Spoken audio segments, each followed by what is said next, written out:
शेतकऱ्यांच्या कर्जमाफीचा निर्णय 30 जून 2026 पर्यंत घेणार मुख्यमंत्र्यांची घोषणा। कडूंच्या शिष्टमंडळाची निर्णयाला सहमती। प्रवीण परदेशींच्या अध्यक्षतेखाली उच्चाधिकार समिती 6 महिन्यांमध्ये अहवाल देणार। शेतकरी संकटात असताना कर्जमाफीसाठी तारीख पे तारीखची गरज काय? समिती नेमून सरकारचा वेळकाढूपणा।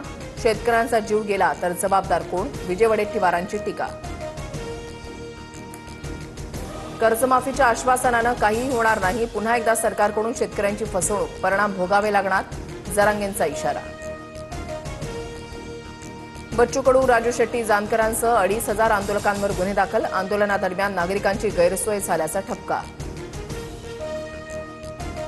मुख्यमंत्रीपदासाठी एकनाथ शिंदे आणखी किती लाचारी करणार? किल्ले रायगडावर नमो सेंटर सुरू करण्यावरून राज ठाकरेंचा शिंदेंवर हल्लाबोल।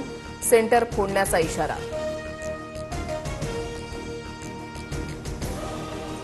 1 नोव्हेंबरचा मोर्चा दणदणीत झाला पाहिजे। इथे काय आग पेटलीये हे दिल्लीलाही कळलं पाहिजे। सत्याचा मोहरून राज ठाकरेंचं आवाहन। मोर्चासाठी राज ठाकरे लोकलनं जाणार। पवईमध्ये 17 मुलांना ओलीस ठेवणाऱ्या रोहित आर्याचा एन्काउंटरमध्ये मृत्यू। एपीआय अमोल वाघमारेंकडून एन्काउंटर। मुलांना वाचवताना पोलिसांनी चालवलेली गोळी छातीमध्ये लागल्यानं मृत्यू। तपास गुन्हे शाखेकडे वर्ग। सर्व कलाकारांच्या सुरक्षेसाठी आम्ही वचनबद्ध। मुंबई पोलिसांचे आभार। टीमकडून अधिकाऱ्यांना पूर्णपणे सहकार्य। रोहित आर्याच्या प्रकरणामध्ये आरे स्टुडिओची प्रतिक्रिया।